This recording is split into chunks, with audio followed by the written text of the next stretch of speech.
بسم الله الرحمن الرحيم نحمده ونستعينه ونستغفره ونؤمن به ونتوكل عليه ونعوذ بالله من شرور أنفسنا ومن سيئات أعمالنا من يهده الله فلا مضل له ومن يضلله فلا هادي له ونشهد أن لا إله إلا الله وحده لا شريك له ونشهد أن سيدنا وشفيعنا وسندنا ومولانا محمدا عبده ورسوله صلى الله عليه وعلى آله وأصحابه أجمعين إلى يوم الدين. أما بعد فأعوذ بالله من الشيطان الرجيم. بسم الله الرحمن الرحيم. اللهم إن كان هذا هو الحق من عندك فأمطر علينا حجارة من السماء أو ائتنا بعذاب أليم. وما كان الله ليعذبهم وأنت فيهم. صدق الله العلي العظيم. وبلغنا رسوله النبي الأمي الكريم ونحن على ذلك لمن الشاهدين والشاكرين والحمد لله رب العالمين.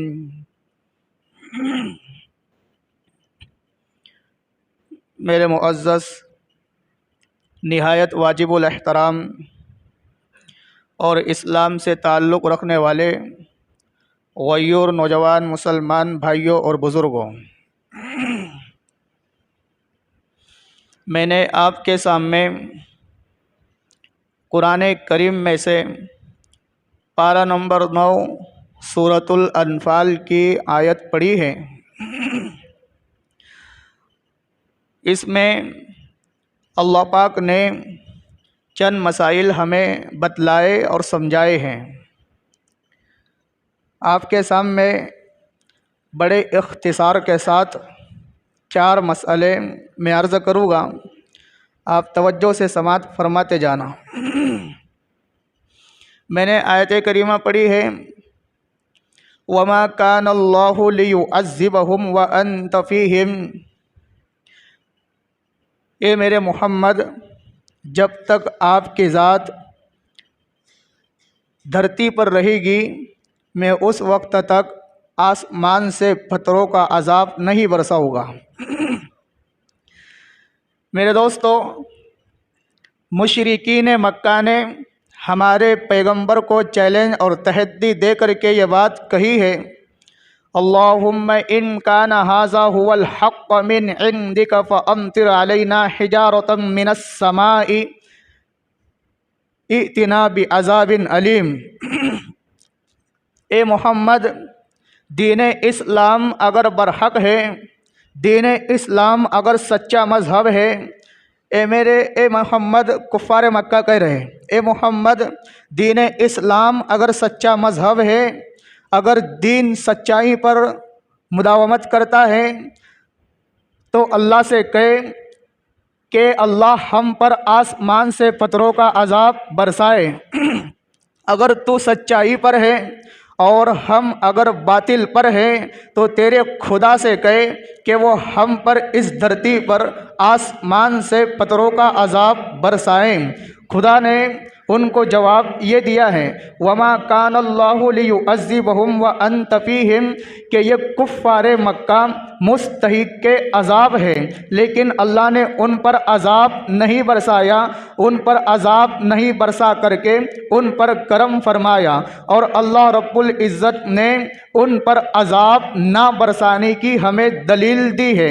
تو عذاب نہ برسانے کی دلیل دے کر اللہ نے ہم پر کرم فرمایا۔ مستحق کے عذاب ہونے کے باوجود اللہ نے کفار مکہ پر پتھروں کا عذاب آسمان سے نہیں برسا کر ان پر کرم فرمایا ہے، اور عذاب نہ برسانے کی دلیل دے کر کے ہم پر کرم فرمایا ہے۔ اگر اللہ ہمیں دلیل نہ دیتے تو شرم کی وجہ سے ہمارا سر مشرک کے سامنے جھک جاتا تھا۔ اللہ نے ہمیں دلیل دی ہے، وما کان اللہ لیعذبہم وانت فیہم، اے میرے محمد جب تک تیری نبوت ہوگی اس وقت تک میں آسمان سے کفار مکہ پر بلکہ پوری دنیا کے مشرکین پر عذاب نہیں برساؤں گا۔ تو عذاب میں عذاب کے آنے میں رکاوٹ میرے اور آپ کی ذات پیغمبر ہے کہ عذاب نہ آنے میں ہمارے پیغمبر کی ذات رکاوٹ بنی ہے۔ مستحق کے عذاب ہونے کے باوجود اللہ نے کفار مکہ پر عذاب نہیں برسایا، اور ان پر عذاب نہ برسانے کی دلیل یہ دی، اے میرے محمد ان پر عذاب میں رکاوٹ آپ کا وجود اطہر ہے۔ اگر آپ دھرتی پر نہ ہوتے میں ہم ان پر کب سے عذاب برسا دیا کرتے تھے۔ ان پر عذاب نہ برسانا آپ کا اس دھرتی پر موجود ہونا ہے۔ میرے دوستو اس سے کیا سمجھ میں آیا؟ مسئلہ نمبر 1، عذاب آنا چاہیے، کیوں؟ وجہ ان کا کفر ہے۔ عذاب آنا چاہیے لیکن ان پر عذاب نہیں آیا، رکاوٹ میرے پیغمبر کی ذات بنی ہے کہ میرے محمد کی ذات ان کے عذاب کے آنے میں رکاوٹ بنی ہے۔ وہ مستحق کے عذاب تھے کفر کی وجہ سے، مستحق کے عذاب تھے خدا کے انکار کی وجہ سے، لیکن عذاب نہیں آیا۔ وجہ میرے اور آپ کے پیغمبر کی ذات کا وجود ہے کہ ان پر اللہ نے عذاب میرے اور آپ کے پیغمبر کے وجود کی وجہ سے نہیں برسایا۔ اس سے کیا سمجھ آیا؟ اس سے یہ سمجھ آیا کہ ہم نبی کی ذات کا وسیلہ بھی مانتے ہیں۔ ایک شخص کہنے لگا تم دیوبند والے نبی کی ذات کا وسیلہ مانتے ہو، ہم نبی کے اعمال کا وسیلہ مانتے ہیں۔ ہم نے کہا تم نبی کے اعمال کا وسیلہ مانتے ہو، یہ بات کہاں لکھی ہے؟ اس نے فوراً کہا صحیح بخاری میں حدیث الغار موجود ہے، صحیح بخاری میں حدیث الغار موجود ہے کہ وہ 3 شخص تھے، وہ تینوں ایک غار میں جا رہے تھے، اچانک ان پر چٹان بند ہو گئی اور وہ اس چٹان میں اور غار میں پھنس گئے ہیں۔ ان تینوں نے مشورہ یہ کیا کہ ہم اپنے اعمال کا وسیلہ دے کر کے خدا سے ان کو وسیلہ دے کر کے مانگتے ہیں کہ اس چٹان کو وہ خدا ہٹا دے۔ ان میں سے ایک نے کہا، توجہ رکھنا، ان میں سے ایک نے کہا اے اللہ میرے پاس ایک شخص مزدوری کیا کرتا تھا، میرے پاس ایک شخص مزدوری کیا کرتا تھا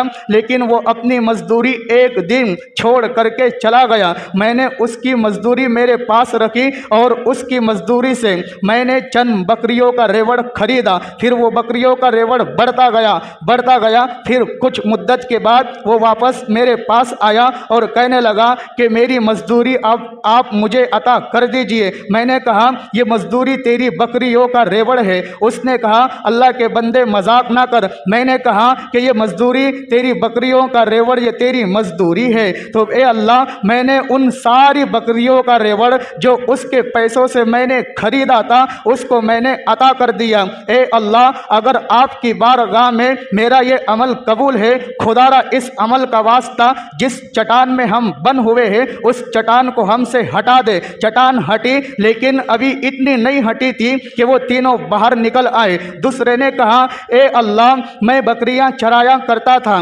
دوسرے نے کہا توجہ، دوسرے نے کہا اے اللہ میں بکریاں چرایا کرتا تھا، ایک دن میں بکریوں کا دودھ دھو کر کے میری والدہ کے پاس گیا، میری والدہ رات میں سوئی ہوئی تھی، آرام فرما رہی تھی، میں نے میری والدہ کو بیدار نہیں فرمایا اور دودھ کا پیالہ ان کے سرہانے لے کر کے کھڑا ہو گیا۔ میں رات بھر اسی طرح پیالہ دودھ کا لے کر کے میری والدہ کے سرہانے کھڑا رہا اور میرے بچے بل بلا رہے تھے، مجھ سے وہ دودھ مانگ رہے تھے، لیکن میں نے یہ تصور کیا پہلے حق میری والدہ کا ہے پھر بعد میں حق میری اولاد کا ہے، پہلے حق والدہ کا ہے، والدہ کا حق پہلے پینے کا ہے، بعد میں اولاد کا حق اور میرا ہے۔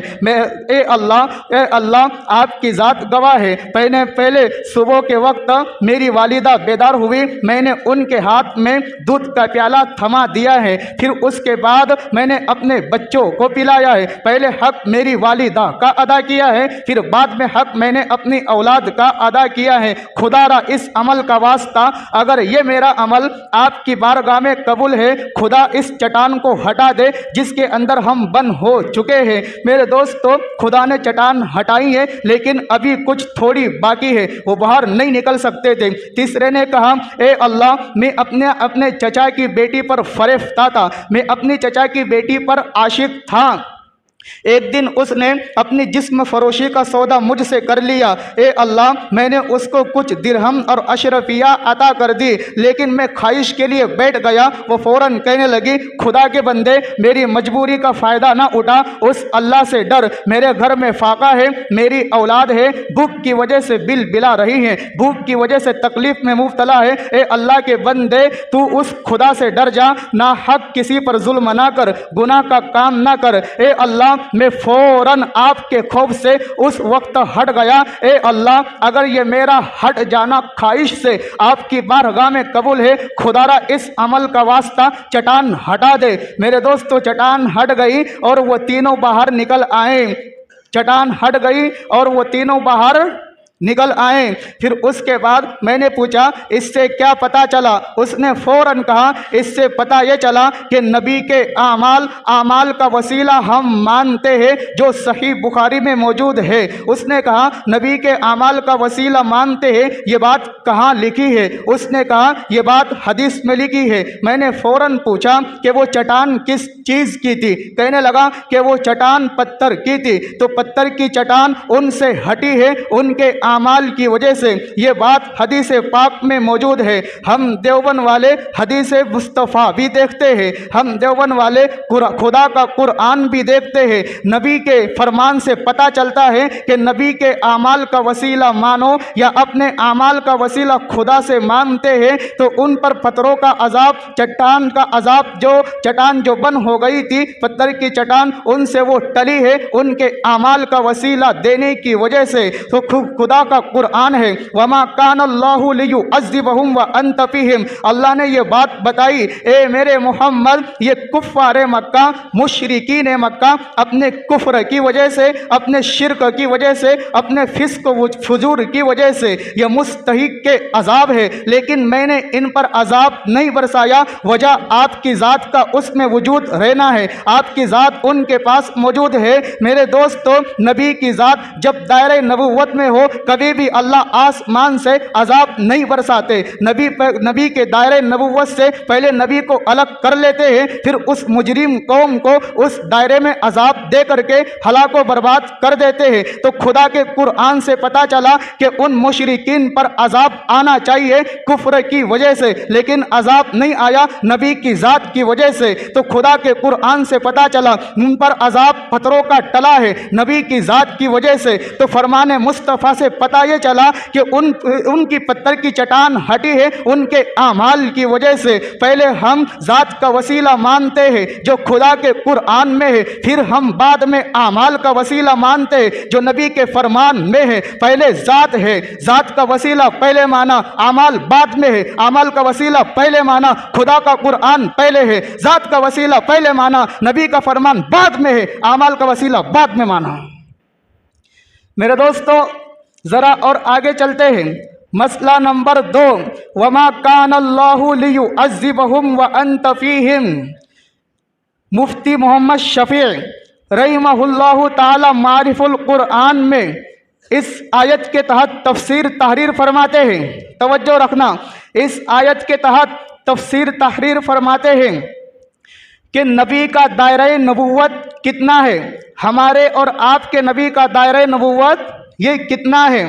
میرے دوستو توجہ، وما کان اللہ لیعذبہم وانت فیہم، کوئی شخص کہہ سکتا ہے کہ نبی جب مکہ میں تھے تو ٹھیک ہے مشرکین پر عذاب نہیں آیا، لیکن جب حضور مدینہ چلے گئے تو اب مکہ کے کفار پر عذاب آ جانا چاہیے، کیونکہ اب مکہ کے کفار کے درمیان نبی کی ذات نہیں ہے۔ پھر کوئی شخص یہ کہہ سکتا ہے کہ نبی کو جب معراج ہوئی، نبی تو اب اس دھرتی پر بھی نہیں ہے، تو نبی کا دھرتی پر نہ ہونے کی وجہ سے ان پر زمین والوں پر عذاب آ جانا چاہیے، کیونکہ کہ نبی تو اب دھرتی پر بھی نہیں ہے، پھر کوئی شخص یہ کہہ سکتا ہے کہ اگر نبی اس دنیا میں جب تک ہیں، جب تک ان پر عذاب نہیں آیا، حضور کے اس دنیا سے چلے جانے کے بعد ان پر عذاب آ جانا چاہیے کیونکہ اب نبی کی ذات دنیا میں موجود نہیں ہے۔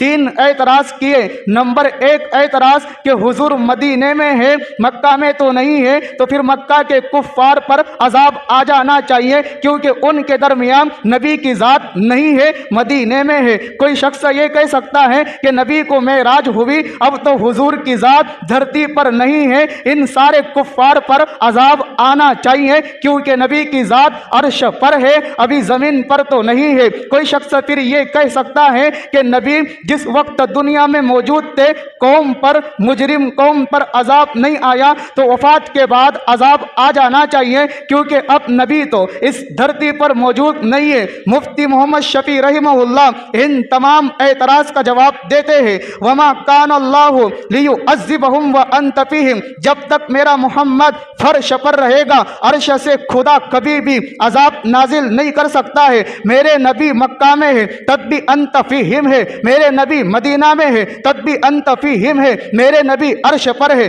تب بھی انت فیہم ہے، میرے نبی فرش پر ہے تب بھی انت فیہم ہے۔ وجہ یہ ہے میرے نبی کا دائرہ نبوت مکہ بھی ہے، میرے نبی کا دائرہ نبوت مدینہ بھی ہے، نبی کا دائرہ نبوت فرش بھی ہے، میرے نبی کا دائرہ نبوت عرش بھی ہے۔ پتہ یہ چلا میرے نبی مکہ میں تھے تب بھی دائرہ نبوت میں تھے، مدینہ میں تھے تب بھی دائرہ نبوت میں تھے، کبھی فرش پر ہے تب بھی دائرہ نبوت میں ہے، اور عرش پر چلے گئے تب بھی دائرہ نبوت میں ہے۔ میرے نبی کا دائرہ نبوت اتنا وسیع ہے کہ اگر مکان کو دیکھا جائے تو تحت الثری سے لے کر عرش معلی تک ہے، اور اگر زمان کو دیکھا جائے تو میرے نبی کا دائرہ نبوت اتنا وسیع ہے کہ دور نبوت سے لے کر قیامت تک ہے۔ اس لیے نبی کے دائرہ نبوت میں نہ کسی نبی نے آنا ہے اور نہ کسی کافر پر، کسی مجرم قوم پر خدا کی ہلاکت کا عذاب آنا ہے۔